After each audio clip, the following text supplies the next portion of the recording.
So welcome to our League of Women Voters, our March program. I'm Renee Gralowitz, the Vice President of Programs. And in this webinar, you will notice that you have all been muted and your cameras are also muted. If we have time, we'll have a chance to hear from you after the presentation is over.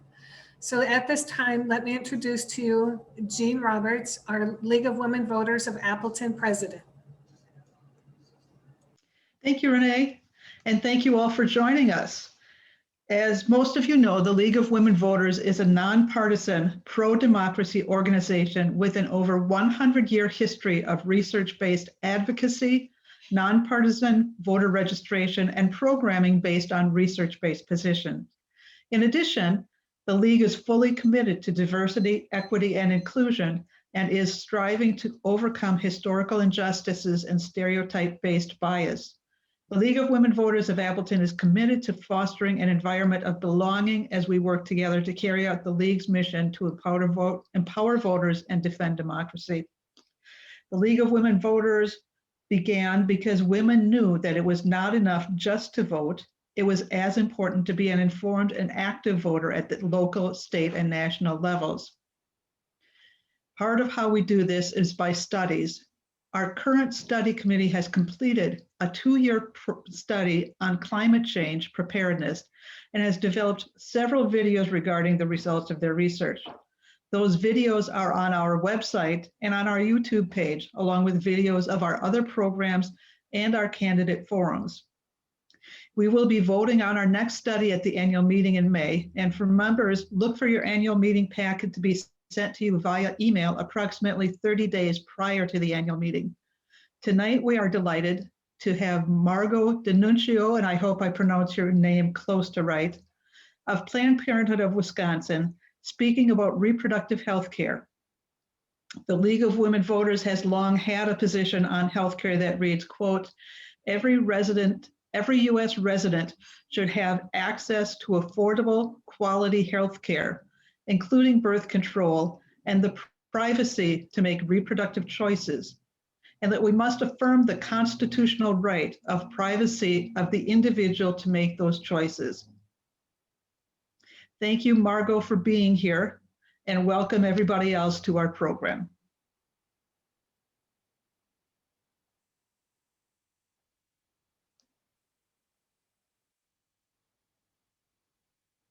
I'm going to quickly jump in for just a moment. I'm Cindy Falona. I am the membership director.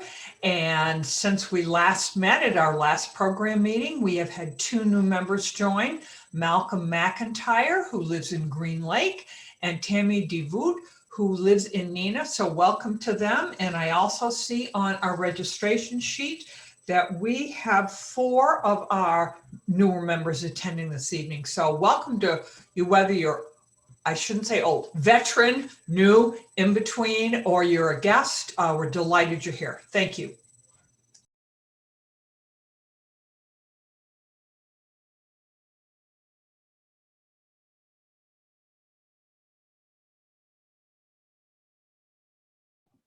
You're muted, Renee. Renee, you're muted. Feel free to contact us for more information if you'd like to know more about what we do here at League of Women Voters Appleton. Thanks. Next slide, please. Let me introduce to you Penny Robinson. She is an active member of our League of Women Voters of Appleton. Thank you.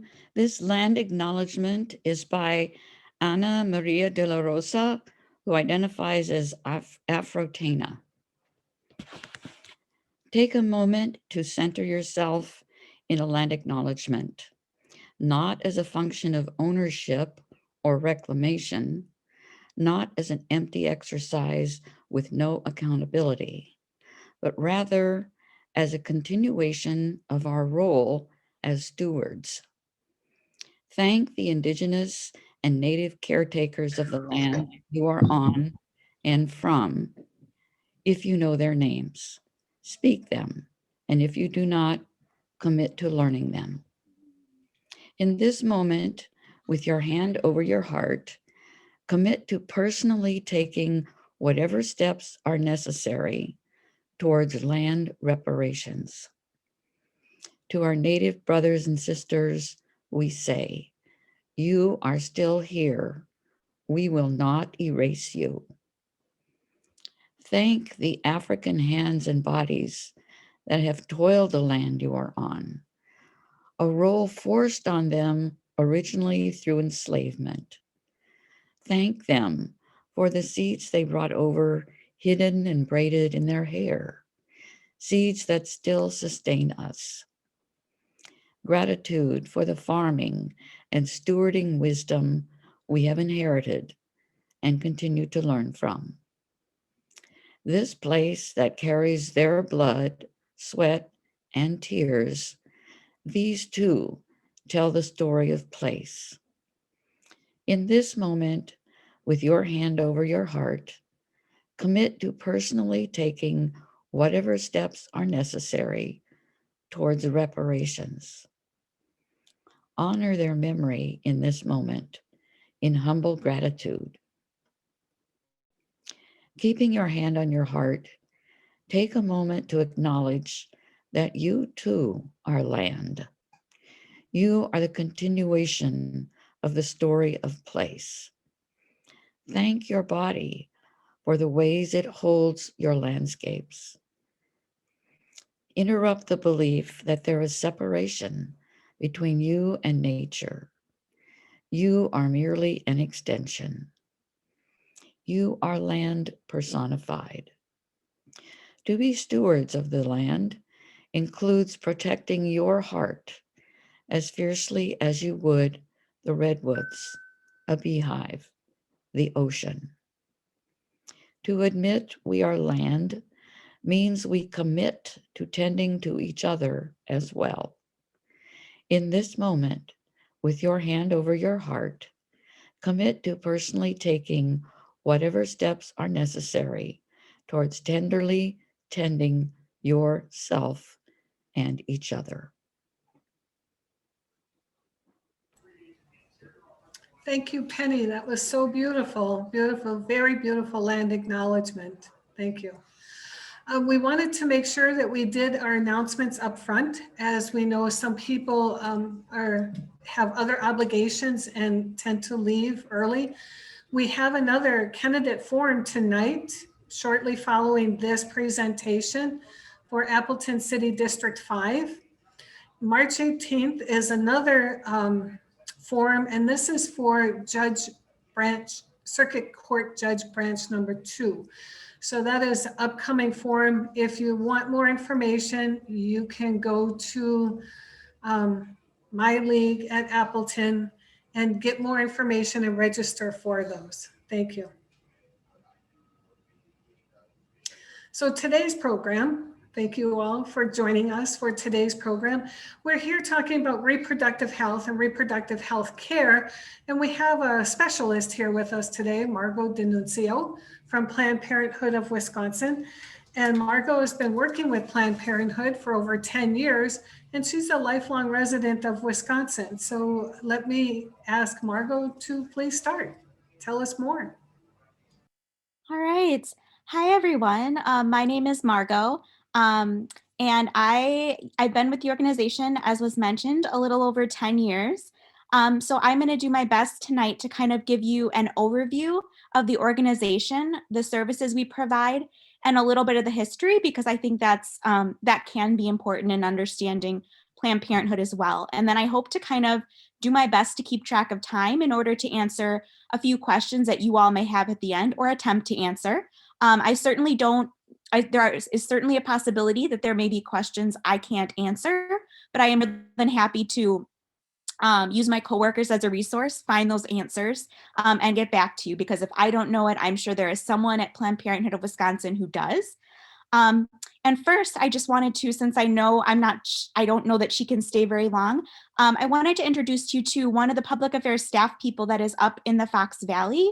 In case any of you are ever interested in getting involved with the organization, she's an excellent contact. So if it's possible, I'm going to have Marianne Radley introduce herself. Thanks, Margo. Good evening, everyone. I'm really glad to be able to pop in tonight. Margo let me know she'd be speaking to you all this evening. And like she said, I am one of the few staff members of Planned Parenthood Advocates of Wisconsin that works up here in the Fox Valley.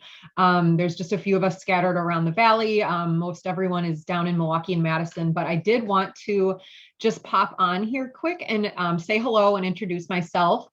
I am the Public Affairs Regional Coordinator up here. So basically what that means is I do my best to make connections with individuals and organizations that are interested in supporting the work of Planned Parenthood and that there might be a mutually beneficial relationship between Planned Parenthood and yourself or your organization. So I also am responsible for engaging volunteers and listening to our supporters and what they see that they could do to further the mission of Planned Parenthood, and just are otherwise passionate about the work that we do. So I've been with the organization for, going on 9 months now. I think I started at the end of June, and my background is in sexual assault victim services. So I spent about 12 years working down in Winnebago County, providing direct services to survivors. So all of this work is very near and dear to my heart. So what I'm going to do is just real quick in the chat, I'm going to leave my email address. If anyone is interested in learning more about what we have going on up here in the Fox Cities in terms of, reproductive health and Planned Parenthood ongoing, please don't hesitate to reach out. I am eager to get to know more people. It's been interesting to start a public affairs position during a pandemic, to say the least. So always looking for more connections. I'm also hosting regular monthly drop-ins where Planned Parenthood supporters can get together monthly on Zoom and just connect with one another. It's been really, really nice. So my email is there if you'd like more information on anything. Great. Looks like you guys can't see my email, but that information is going to get out to you after the presentation. So I'll wrap it up there. Thank you again for letting me have a few minutes of your time. Margo, good to see you, and have a good night. Thank you so much, Marianne. And I will be sure that folks have your email absolutely at the end. Again, I'll just say Marianne is a really wonderful resource and in the area, has been in the area way longer. I worked in Appleton for a little while, but wasn't there extremely long. So very knowledgeable about that area. So I'm going to jump into kind of the basics of Planned Parenthood. And I will say too, I may skip over or go through certain slides faster than others just for the sake of time, but we'll start with the basics. So we can go on to the next slide. So I want to talk about what the mission of our organization is.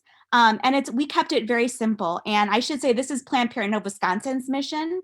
So if you were to go to other Planned Parenthood affiliates, their mission might be a little bit different, or they might word it a little bit differently. But for Planned Parenthood of Wisconsin, our mission is to empower all individuals to manage their sexual and reproductive health through patient services, education, and advocacy. So we call it our three-legged stool, and we actually have a department for each of those things to help support the organization. So I want to go over to some of the services that we provide, since that's one of the general questions I get when I'm out in the community.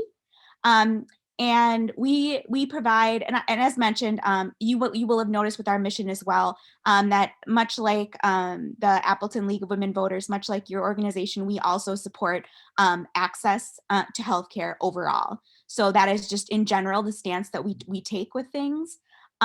So we provide reproductive health exams. So not physicals, but exams of reproductive organs, reproductive health. So pelvic exams, pap smears, testicular exams, those types of things. When I say reproductive health exams are what I mean. We provide all FDA approved methods of birth control, with the exception of the permanent methods. So we don't provide vasectomies or any type of tubal procedures, but we can refer folks to different places depending on where you are in the state. If you are interested in accessing those, we just don't have the capacity to provide them in our health centers. We provide STI testing and treatment. And I work a lot with young people, and I think one of the biggest misconceptions about STI testing is that it is painful, it's invasive, and it's difficult. And it really is none of those things most of the time. Most of the time, it's just a urine sample. And for most STIs, that is how we test for them. Not all, but most. And so it's really that simple. And then if someone does test positive for a sexually transmitted infection, we either provide them antibiotics if it's a curable STI, or we provide them other medication if it's treatable but not necessarily curable. We provide screening for certain types of reproductive cancers. So when I say that, I specifically am talking about cervical cancer. So I mentioned before, as part of reproductive health exams, that we do something called a pelvic exam and a pap smear. And that pap smear, or taking that sample of cells that is taken from the cervix, is very, very important for detecting cervical cancer early, because a lot of the time cervical cancer comes from a very, very common sexually transmitted infection called HPV, or human papillomavirus. And that is one of the ways that we screen for that, is doing that pap smear. And that doesn't necessarily mean if you have HPV that you have or are going to get cervical cancer, but it can be an indicator that there are abnormal cells, and we just need to be keeping an eye on it. We also screen for breast cancer. So we don't do mammograms, unfortunately. Some Planned Parenthood affiliates do. We aren't that large. So because of that, we don't have the capacity to provide them where in our health centers, but we certainly can refer folks if it is necessary. But what we can do is we have our nurse practitioners that can provide clinical breast exams. So essentially they do a manual breast exam where they palpitate the tissue and feel for things that might be out of the ordinary or that might need follow-up. And then if follow-up is needed, they can help direct you where to go. And a lot of our patients, one of the issues when there is follow-up needed is that a vast majority of our patients are uninsured, they're low income, or they're young, or some combination of those things. And so when those issues come up, right away, the concern is going to be money. And one of the nice things about being a nonprofit and having the connections that we do is that there is a program called the Well Women Program. And I'm not sure how many people are familiar with that, but depending on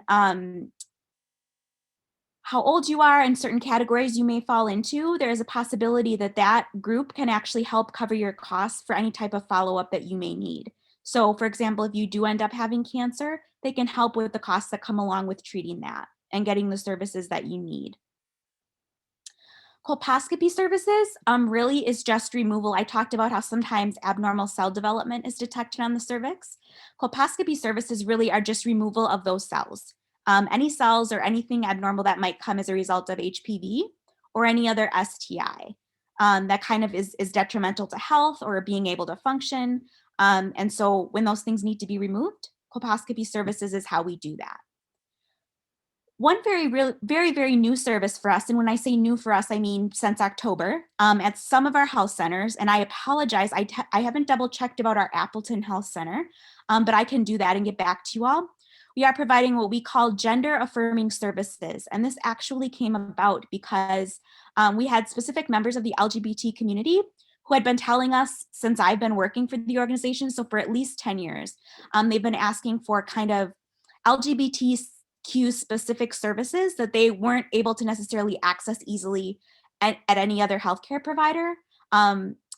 So when I say gender affirming, basically what I mean is hormone therapy or hormone treatment for people who identify as transgender or non-binary. So we are able to essentially do an intake and get them on hormones if they are interested in that. So we do have a process for that. So that is, again, relatively new for us. We also provide a lot of referrals to other providers and agencies. So I'm sure that there are maybe a lot of you in this group who work in healthcare in one form or another. And I think we're similar to a lot of other healthcare providers in that when we see people and things come up that we can't necessarily deal with that day in our health center, because we specifically deal with sexual and reproductive healthcare issues, we really like to be able to help people figure out where they can go quickly and efficiently if it is an issue we can't take care of. So we're not just kind of giving them their exam or giving them their birth control, sending them on their way, and then not helping them to figure out what they can do about maybe some other health issues they may be experiencing. So examples that I sometimes give are high blood pressure is one that a lot of people encounter, mental health issues, especially during the time of pandemic, and with the isolation for a lot of people that's occurring, mental health issues may be coming up. There may be a situation where somebody discloses that there is domestic violence or that they've experienced sexual assault.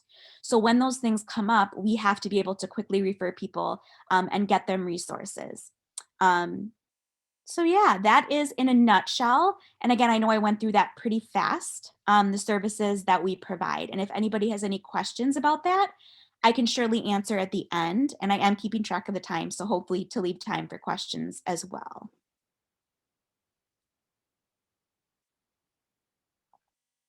So one of the unique things about our organization is that we are one of the oldest and most trusted providers of reproductive health care in the country.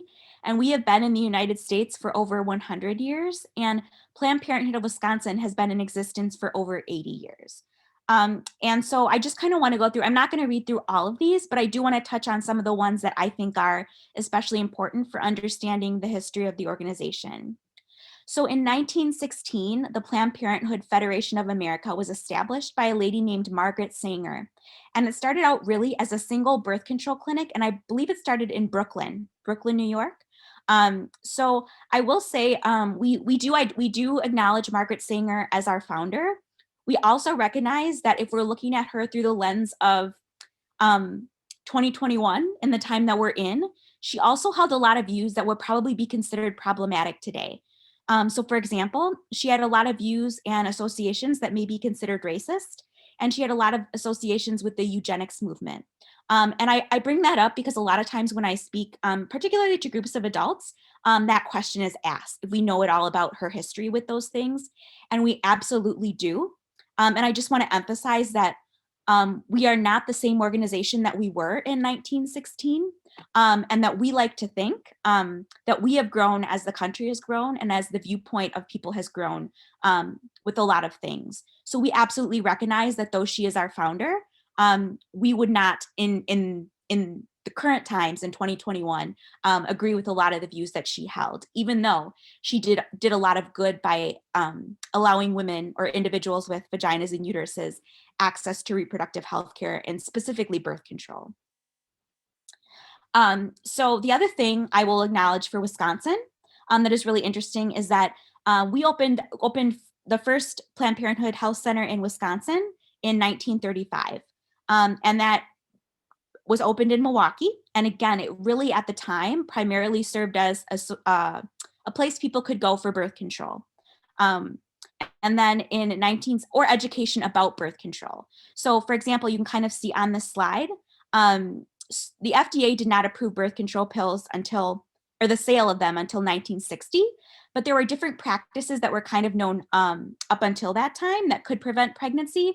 And so even if it wasn't a physical device or medication, people came to the health centers a lot just to get education about family planning. Such as like, are there ways that I can prevent pregnancy, or is there guidance about how I should space pregnancies? How many kids should I have in a family? Are there health issues associated with having a certain number of children? So all of those things were things that women and other individuals had questions about that Planned Parenthood kind of served as a resource for. And then in 1973, the US Supreme Court recognizes the constitutional right to privacy and the right to choose an abortion. And as you might know, that was a really significant ruling for our organization because we are an abortion provider. And so I didn't mention that as I was going through our services, and that's generally because I talk about it separately. When I say Planned Parenthood, if I were to go on the street and say, when I say the Planned Parenthood, what do you think of? A lot of people, for better or for worse, would say abortion as one of their top 3 or top 5 things that they think of when they think of Planned Parenthood. And we consider it part of comprehensive healthcare. And I'm not saying that everyone sees it that way or that everyone has to see it that way, but as an organization, it fits in with our mission of allowing people to manage their sexual and reproductive health. We acknowledge it as something that empowers women in order to be able to choose the direction in certain circumstances that their life can go. And we would never presume to make that decision for anyone. So again, I'm not here to tell anybody how to think, just to acknowledge that it is a service we provide. And one more thing before the next slide that I will say too about that is that we have about 24 health centers, I believe, in Wisconsin. And of those 24 health centers that we have across the state, we only have 3 that provide abortion services.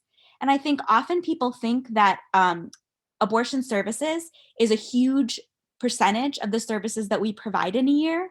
And really, it is about 1 to 2%. And so I say that just because I think it's important to acknowledge that there's, I think, that myth out there that like it is, I think there are a lot of people who think it's about like 50 to 75% of what we do, when really a vast majority of what we do is birth control, STI testing, exams, education, all those other things I mentioned. And again, doesn't mean that we are embarrassed to be an abortion provider, doesn't mean that we feel any remorse about that. We are loud and proud about it. But we just want to acknowledge that we provide other services as well, and that they actually make up a vast majority of what we do during an average day or an average visit for someone. So we can go on to the next slide. All right. So I will say for this slide, what I think is important is in 1990, Planned Parenthood Advocates of Wisconsin is founded. And I will say the 1990s was kind of a turbulent time for the organization as a whole, because again, because of our association with abortion, and also in certain circumstances, the providing of birth control, which there are still a lot of people who think that we shouldn't be doing that. There was this kind of this backlash, this movement that formed that didn't want Planned Parenthood to exist. And so they tried a lot of legal and other ways to kind of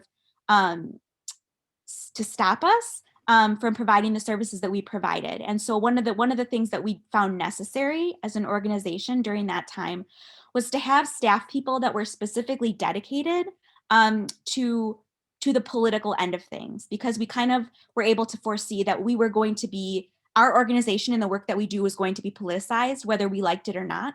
And so if we could kind of get ahead of that, and have people to help us deal with that as an organization, that would put us in a better position. And so that's why Planned Parenthood Advocates of Wisconsin is founded. So if you're familiar with nonprofits with C4 versus C3, anything political is C4. So I'm a C3 employee. So kind of like you guys aren't allowed to advocate for specific candidates, my position in the organization is the exact same way. So I can talk about what we provide. I can't necessarily go out and say, we're encouraging you to vote for these candidates, right? Because they support reproductive health. Our Planned Parenthood advocates can do that. So there's a very fine line between those two organizations, if that makes sense. I want to say also that the Scott Walker years were a little bit rough for us as well, because, and I don't think that that's any secret, he was not a Planned Parenthood supporter and was not in favor of a lot of the services that we provided. And so during that time, we went through several years where a lot of our funding was cut. And so 2018, when Tony Evers was elected, we saw him more as someone who supported the organization. So that's what I'll say about that, and supported access to healthcare. So we can go to the next slide. So I'm not going to read through this, but I just wanted to give you guys an idea of, in a year, the services that we provide, because that's another question I often get is like, well, how many patients do you see in a year? How many individual services do you provide? So this slide kind of gives you an idea, and I'll give everybody a second to kind of look at it. And one of the things that I'll say I think is especially relevant to our organization specifically is you'll notice in that big purple print at the top, it says 54% of our patients live at or below poverty level.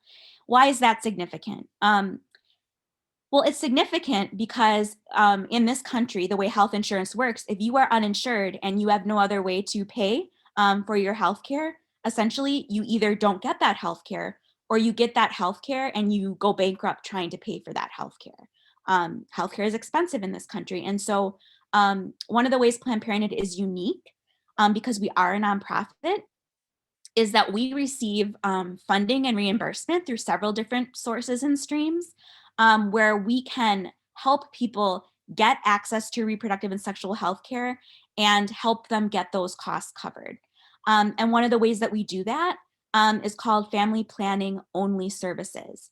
We call it FPAS for short. And so what that means is a patient can come to us And we can sign them up for a program that Wisconsin has, that the state has created, that is essentially there to specifically cover sexual and reproductive health care for people that otherwise would not have access to that.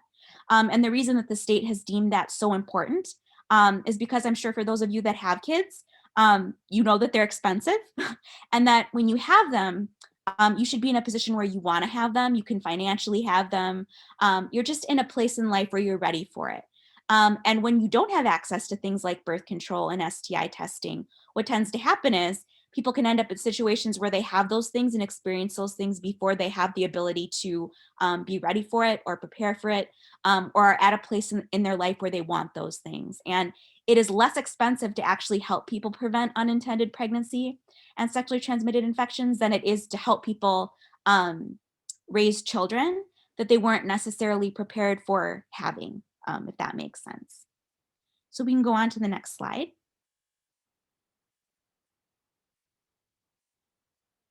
So yeah, and this is just, so I kind of gave you the state figures and numbers. This is kind of nationwide. Since we are a nationwide organization with a bunch of different affiliates, so we kind of have, we call it the mothership, which is the Planned Parenthood Federation of America. And then under that big umbrella, we have all the different affiliates. So our affiliate obviously is Planned Parenthood of Wisconsin. There are other affiliates that encompass multiple states. So for example, Planned Parenthood of Minnesota is actually Planned Parenthood of Minnesota, North Dakota, and South Dakota. So that's just the way they're set up. So it's one affiliate that covers multiple states. It kind of covers a region. And there are some states that are huge and very populated, like California, that have multiple affiliates. So there's a Planned Parenthood of Southern California, and then there are other Planned Parenthoods within California as well, because they are so big.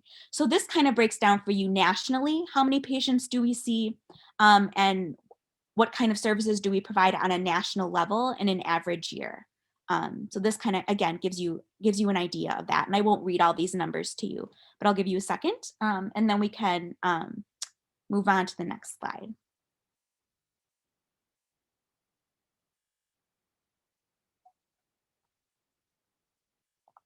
All right. So I talked about advocacy that is part of our mission statement, and I'm going to talk about why that's important. So we can kind of go to the next slide. So I'm going to talk a little bit about Planned Parenthood Advocates of Wisconsin. I've already talked about them a little bit, but essentially they are the political arm of Planned Parenthood, and they engage in educational, legislative, and electoral activities on behalf of reproductive rights.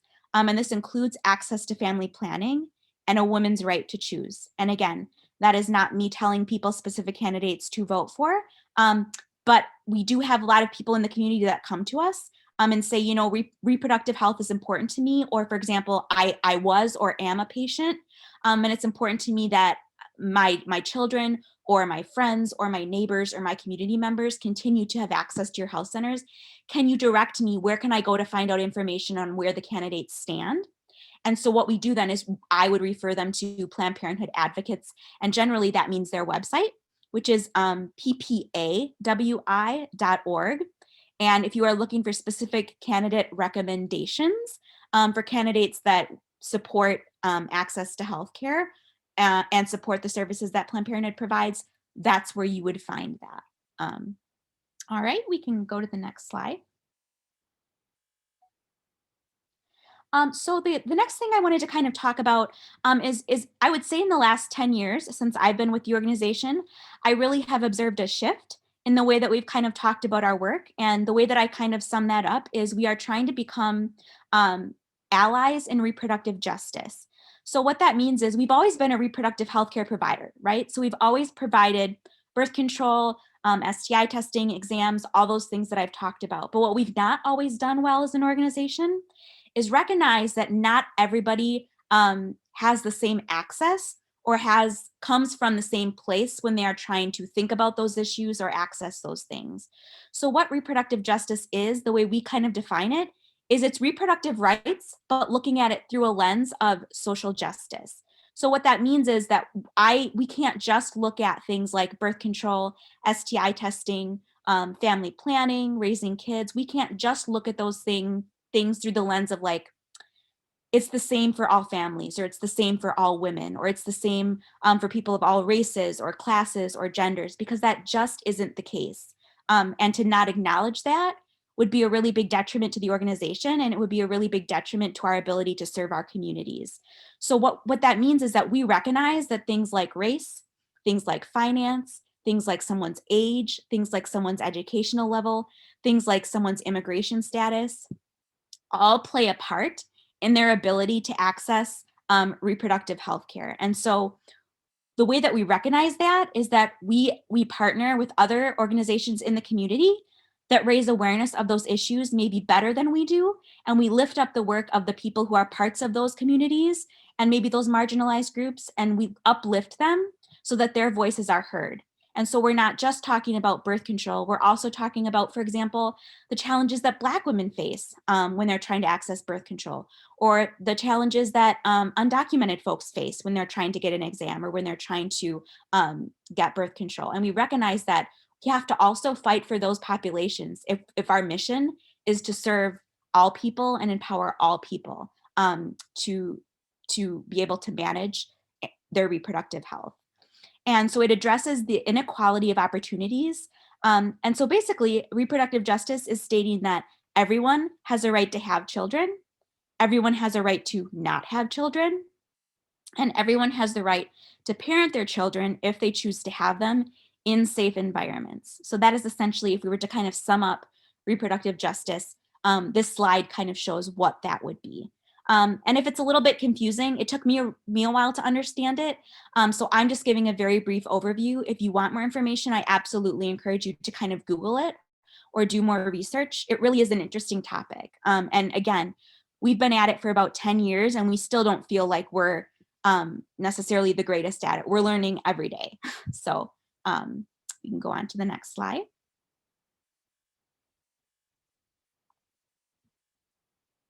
So how are we working to be sure that these populations have access to reproductive health care? So we are working to improve access to and services and training for healthcare providers for trans patients. So I mentioned that as far as the LGBT community goes, we now provide gender affirming care. Anytime there is an abortion restriction, we have our Planned Parenthood advocates that work to repeal that or fight against that. And we also work to expand access to affordable birth control and just affordable services in general. So we strive to economically empower all individuals across Wisconsin. And for us, that means supporting equality for LGBTQ people. And so one of the examples of that was in 2016, and support of gay marriage or the right to marry for everyone, because we recognize that in this country, being married carries with it a certain advantages in certain aspects of life. And so everyone should have a right to that. Again, I'm speaking for Planned Parenthood, right? I'm certainly not speaking for everyone. I'm not saying everyone feels that way.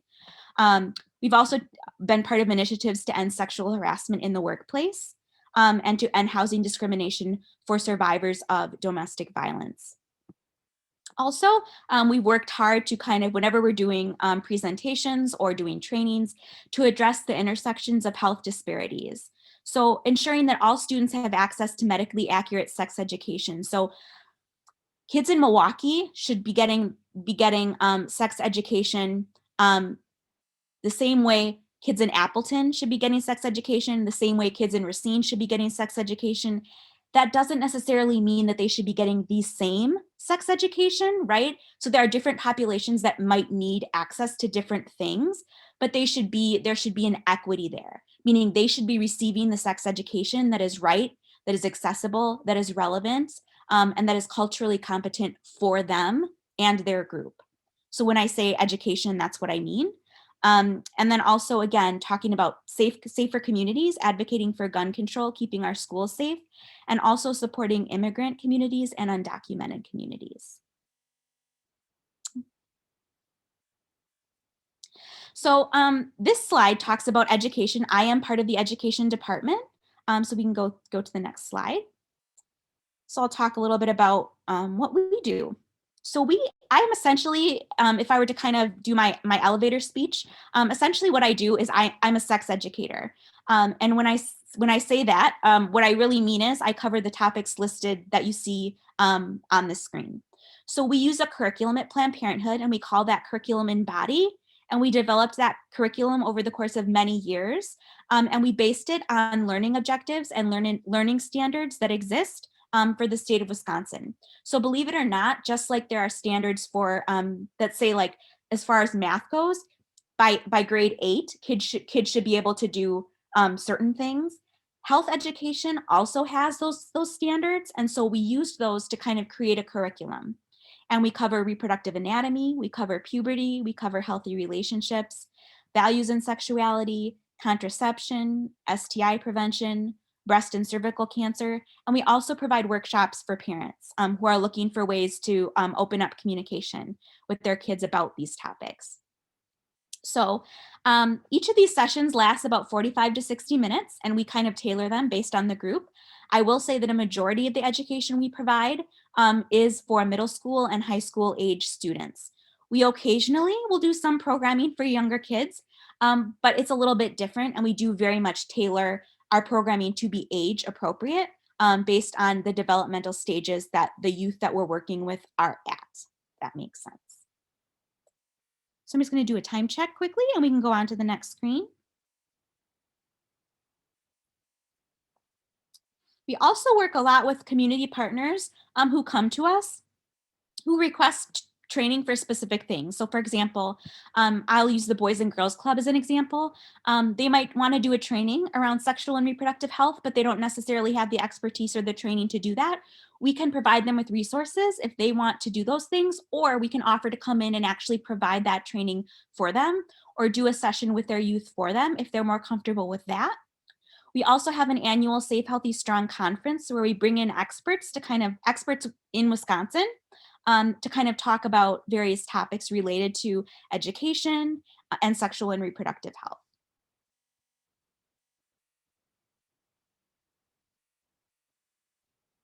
This is our text line. So this is a program that's been around for maybe about 7 years, I want to say. So we discovered that with technology becoming a bigger thing, youth liking to text, liking to be on their phone, we actually have an anonymous text line now. So what you can do is text "Safe for Sex," all one word, to 69866. And you are going to get an automated response that kind of prompts you to text back with your question. And what we do then is provide you a response or resources within 24 hours. So we kind of give you an answer to your question. So if a person asks a question about a specific medical concern, we refer them to our health centers. So it kind of serves that dual purpose. So we get people's basic questions answered, and it's also a way of encouraging people to utilize our health centers, because believe it or not, in a lot of the communities that we're in, a lot of people don't even know that we exist. Actually, they don't even know that they have a Planned Parenthood health center in their community. And so it's one of the ways that we can kind of get the word out there.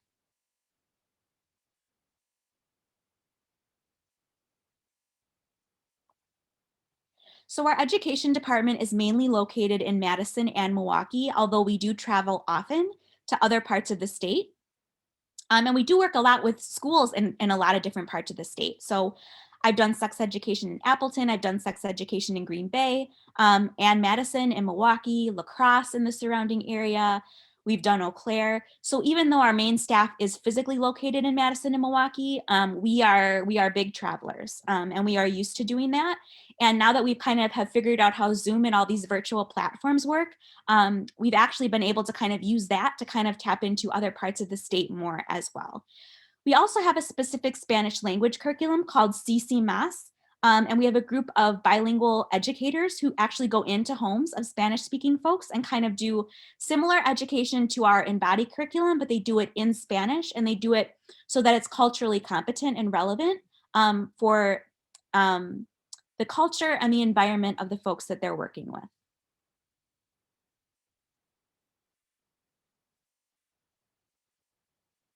I'm just going to kind of continue through this slide, if that's all right. I'm just going to skip this slide for the time being. This one too. This is just kind of giving you an idea of some of the numbers. All right. You just want to click through. Yep, and I've already talked about this. I've talked about abortion services, pregnancy testing, and all options counseling. And I apologize for not mentioning that when I talked about our services up front. Essentially what that means is that we do provide pregnancy tests, and it is a urine test. So it's very similar to an at-home test. We collect a urine sample and we are able to tell folks within about 15 minutes what their result is. And then if that person has a positive result, and they indicate to us, so it has to kind of be led by the patient. But we often get patients who say, I wasn't necessarily expecting this result, and I'm interested in learning more about what my options are. We can sit down with them and go through with them what their options are moving forward. So we talk to them about having the child in parenting, having the child and placing it for adoption, and terminating the pregnancy through abortion services. So we give them information on all three options and answer questions that they may have. And hopefully that helps them to kind of figure out what is the best option for them at that point in their life. So I went through that a little faster than I thought, but what I'm going to do now, hopefully, is open it up. If folks have questions, I can't guarantee that I'll have answers, but again, what I can do is for questions that I can't answer, I can absolutely utilize my coworkers, find out and email Renee or someone else so that those answers get to you. If that makes sense. So yeah, I will open it up to questions. Thank you so very much, Margo. That isn't, I see Planned Parenthood a lot. I obviously hear it in the news. And I am very thankful that Planned Parenthood is around because I have a lot of family members who have no health insurance. And it is, it's something, and it's a very important something that the women have access to. And it would be nice if we had more men had access to cancer screenings and things like that. So thank you very much. At this time, if you would like to speak, go ahead and raise your hand and we will see how well we can manage this.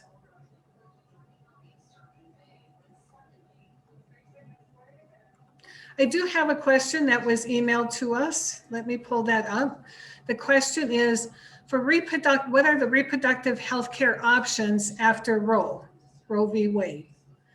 Years ago in 2005, some NOW members, National Organization of Women, members were talking about a well-equipped van versus the Jane Collective. I don't know what that is. Do you? Okay. I don't. I've not heard of those, but I will absolutely, I can do some research or ask around and get back to you. I'm not sure exactly with the phrasing what after Roe means. If that person means like if Roe were to be overturned, I'm going to make that assumption, but if someone wants to correct me, if you have a different interpretation, absolutely. What I would say to that is that was actually one of the reasons that we established Planned Parenthood Advocates, is that hopefully, obviously as an organization that provides abortion services, we hope that that never happens because we see abortion services as part of providing comprehensive reproductive health.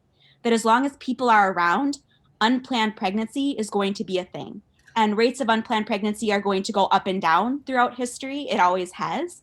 But what we've discovered and what we know from our history before Roe v. Wade was a thing is that when women don't have, or I shouldn't even say women, anyone who can get pregnant, whether you identify as a woman or not, when someone gets pregnant and they feel they're in a situation where being pregnant is absolutely not something that they can be and not an option that they have, that they are going to seek out an abortion, whether it is legal or not.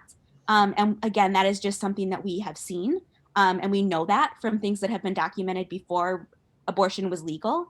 And so as an organization, what we recognize is that abortion is always going to exist. It is best if it exists when it is safe and legal. And so that's kind of the bottom line. And so again, that is not to say, I want to emphasize, that is not to say that that is everybody's view on abortion. It is certainly not. We have protesters outside our health centers every day. They have a right to their view and they absolutely have a right to be there. I'm just saying to you, that is kind of our view as Planned Parenthood, is that we hope that there never comes a time. The second way that I would answer that is we have seen over the course of the last 50 years, I'm just trying to do math in my head, since Roe v. Wade has existed, since that ruling came down, we have also seen people who want abortion to don't want it to legally exist as an option, that they have not tried to outlaw it, but what they have tried to done is put all these little restrictions on it. So they've said, for example, when I worked in Appleton, one of the major restrictions we were fighting back on is that the legislature proposed saying that any doctor who performed abortion procedures at our health centers needed to have admitting privileges at a hospital within, I think it was like 10 or 15 miles, right? So the average person looking at that might look at that and think, well, that really isn't a big deal. But you have to think about, it is a big deal for abortion providers who don't have admitting privileges, who are coming to us to provide their services from maybe another state or from an area of the state where they might not live in Appleton, right? So they might be a doctor, certified, right? Been to med school, but it's just a simple matter of them not having admitting privileges at a hospital in Appleton. And that might be enough to keep them from being able to provide services for our organization. So another example of that is putting restrictions on the type of buildings that we can use. So abortion, surgical abortion is one of the safest outpatient procedures that exists. And yet, right, we have seen legislation being proposed wanting us to have essentially surgical centers that aren't required for a lot of other surgical procedures, but they want it to be required for abortions, even though abortions are actually safer than a lot of other procedures that don't require a lot of the things that they want to be required, right? So I hope that makes sense. And so that's why essentially Planned Parenthood Advocates of Wisconsin exists, is when those things come up to be able to fight back against those things. So hopefully, to answer your question, just to end, that we will never be in a situation where abortion will be completely outlawed. Thank you so much, Margo. We have Terry Gagne who has a question for you. It's more of a comment. The Jane Collective, to get back to that, was an organization of women who provided abortion services, but it was like undercover. And it started in Chicago. And I know it came up recently, not recently, like in months, but within the last couple of years when all the states started to put all those restrictions about like doctor privileges and now it's fetal heart rate. If there's a fetal heart rate, abortions are denied in some states. So it was an organization. I don't know if it's currently active, but it was in the late 60s. It was before Roe v. Wade.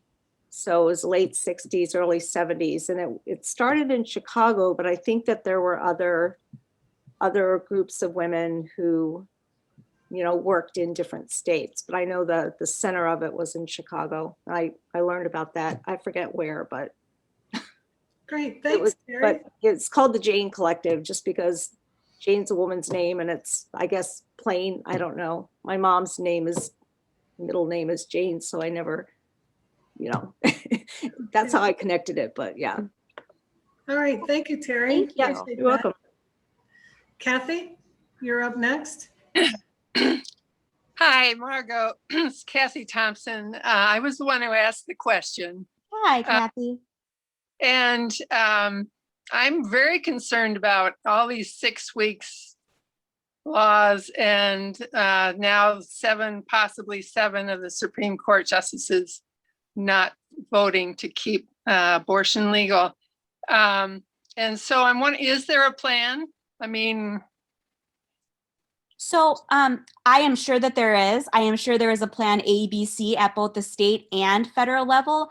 I just am not high enough up the food chain to know exactly what that is, but I can actually, I will ask and certainly I can get back to you. And there's no point, and broadcasting what the plan would be. But I was intrigued by this now. This was at the Women's March in 2005. Where we had this now person assigned to our station. and she kept talking about this van and what we finally pressed her to find out with this van, it was basically a mobile unit with a woman in, a physician in the van who could do the procedure while it was mobile or, parked in a parking lot or something. The thing about the Jane Collective was that it was an underground thing where you went to a specific address. So if the word got out about what the address was, you were done. So the van is a moving target. So it kind of answered that, which I thought was pretty ingenious. This now person was all excited about being the driver of the van. So, but I sure hope there's a plan. And I hope we never have to use it, but I just Yes, hope. and again, I am sure that there is, and I will absolutely see what I can find out that they will allow me to share. Absolutely. I worked with Barb Luxinger for, I don't know, 10, 15 years. And she and I did a lot of things together.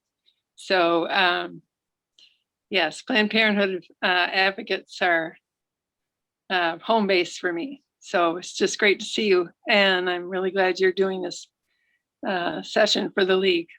Yes, thank you, Kathy. I remember you from when I worked in Appleton. It's good to hear you. Thank you. Thank you. Rona? Rana, Rana? Donna, Rana. Okay.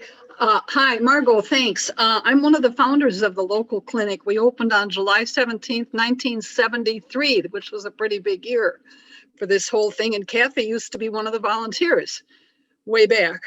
And Marcia Hiddle and a few other people that are still in our league. At that time, Lawrence University, even in the mid 80s or mid 70s into the 80s, didn't even provide birth control for the co-eds. So when I ran the Study Skills Center there, like around 1980, I would have co-eds and sometimes boyfriends coming with them, coming in and needing services, and was able to refer them. As far as the issue of before Roe, Emily West, and some of the league members will remember Emily. She was married to Alan, who taught in the chemistry department at Lawrence, but Emily was part of that underground you're talking about and lived in Appleton. So there's stories that some of our older league members would remember about all of this. I'm wondering if you are dealing with gays who are coming in for STD screening and treatment, because we worked with the gays back then, because all they had was St. Elizabeth, which is a Catholic hospital, and to this day, there's issues there. I don't think they do tubals over there yet, even. And so do you deal with the gay population? And now that you've got all these various gender things going on, I'm gesturing and you can't see me. There's got to be some new challenges for staff too, for helping people. Yeah, so we have, and I've been lucky enough to be around long enough that I kind of saw, I don't want to say the organization transform, but I saw us kind of really grow in that specific area, specifically with in terms of providing services for LGBT folks. And I will say that it did require a lot of training because folks were at different points about their knowledge about certain things and their comfort level with working with that community. And when I say comfort level, I don't mean the sense of like, oh, I don't want to work with them, just I haven't. And so I need to be sure my skills are up to par with what's going to be asked of me. And I think a lot of our staff was just, I don't want to ever do anything that's gonna offend a patient. And so I need to know, I just want my skills to be on par. And so there was a lot of training that took place. And I think one of the things that we did that was correct, and we're taking it moving forward, that as we progress to moving towards many communities, is getting feedback from that community. So we absolutely do see LGBTQ patients. They don't always disclose to us that they are LGBTQ, but certainly the ones that do, patients always receive a survey, a feedback form, even ones that are not part of that community. And so they have the option of disclosing that, letting us know how they felt about the services they were provided, how they were treated. But I will say, yes, we've really made an effort in the last, I would say like 7 to 10 years to partner with organizations in the community that serve that population. So I know when I was up in Appleton, and I'm forgetting the name, but it was a youth group for LGBTQ youth. I went monthly to visit them and talk about our services. I know we have connections with the LGBT centers, both in Milwaukee and in Madison. So we really made an effort to get feedback specifically from people that were willing to identify as members of that community, to tell us, this is how we feel. This is what we think you should do. And this is the feedback we're going to give you. And we definitely took that to heart as we were implementing some of the services that we have implemented now to kind of serve that population. But we continue to improve. It's an ongoing process. So we continue to improve all the time. We could always do better. Thank you so much. Well-deserved drink of water. Lehia? Hello, Margo. I'm Ligia Rivera, and I am retired from Kimberly-Clark. I work in FemCare in the last, say, 15 years. One thing that we realized was the lack of information for young women about their bodies, self-image of their bodies, and even knowledge about menstruation and their menstrual cycle. So I'm wondering about what's outreach educational services do you do for young women? So that's question number one. And then number two, every time I pass through Wisconsin Avenue, even on the coldest day, there are protesters on the outside of Parenthood. And I wonder if you track how that hinders for young people to reach your services. So those are two really great questions. So I'll start with your first question. When we do, really, that is the overarching goal of our education department, is so that people are getting that knowledge about their bodies, not just women, but also people who identify as men as well, so that everyone has knowledge about their body, how their body works, so that it isn't this mysterious, scary thing. And I think one of the things, and I said before, we mostly work with middle school and high school. And I would say too, that is why late elementary and middle school, I think, is such a critical time.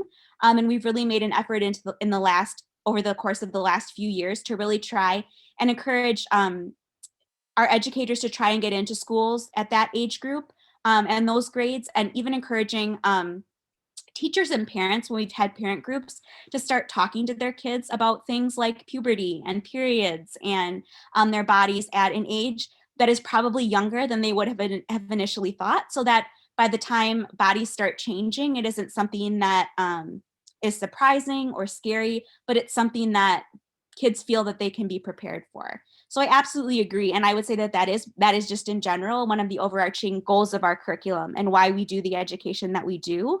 And to answer your second question about protesters, so we don't actually, believe it or not, we don't actually have protesters at all of our clinics. Our one in Appleton, we absolutely do. At one of our Madison locations, we do. And I would say our Milwaukee location as well. There's one health center in particular that does experience daily protesters. And one of the things that we've been able to implement at those specific health centers is having a security guard. So we have a security guard whose job it is to essentially sit at the door or in a spot where they can always at all times see the entrance. And we also have cameras. And so protesters, and it wasn't this way in the 90s. In the 90s and prior, protesters were actually able to do things like block the door. They were allowed to touch patients. They were able to harass patients to keep them from entering. There were laws put in place in the 90s to stop that. And so protesters, I would say, in particular, the ones that are kind of your regulars, your ones that come day to day, generally kind of know now what they're allowed to do and what they're not allowed to do. So they're very, believe it or not, they actually are pretty, I think, controlled and tame compared to what they used to be, because they know that they are no longer allowed to kind of get in people's faces or block the entrances or have conversations with people that aren't welcome. And they also are aware that we have staff that are watching and monitoring. And if there is a need for someone to step in on behalf of the patient, we have security guards who are ready and trained and able to do that. So that is how we try and mitigate the impact of protesters who are trying to kind of cut off access for people. And on the same token, the last thing I'll say about that is that we absolutely recognize that they have a right to be there. They don't have a right to keep patients out, but they absolutely have a right to free speech and have a right to be there and to speak their mind. They just don't have a right to stop people from coming in, essentially. Thank you so much for all of this information, Margo. It was really necessary, given that this is Women's History Month. We know that our history has been very challenging when it comes to the patriarchy. And we know that we still have challenges moving forward, given that our gender fluidity that we're starting to acknowledge and recognize. So I, again, thank you for your time and your organization for what you do for our communities. We really appreciate that. We really have no more time for questions. So if you have more questions, feel free to email us at League of Women Voters, Appleton at Yahoo. And I think I have a slide that'll show that up. So Dave, if you'll put the last slides up for us, please.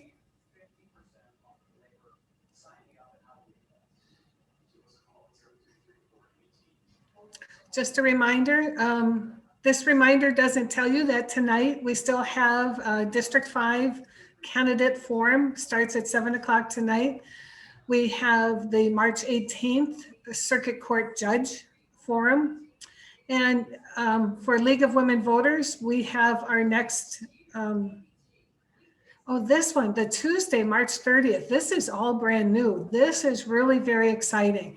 I encourage you all to go to our website and look for the town hall meeting.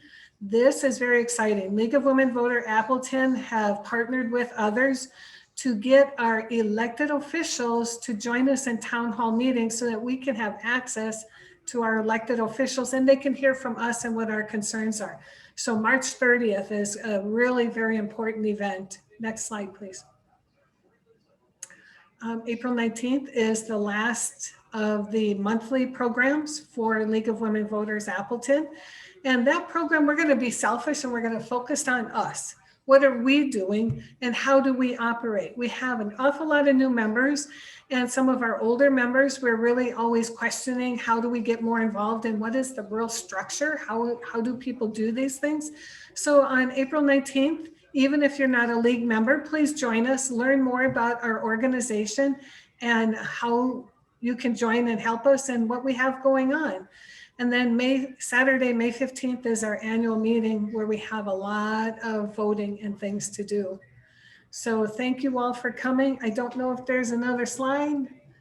There we go, that March 15th, the event tonight, and then the Circuit Court Judge Forum on the 18th. So once again, Margo, thank you so much for your time and your organization's time. We really appreciate that. Thank all of you out there for joining us. It was wonderful. And again, if you have questions, feel free to email and contact us at the League.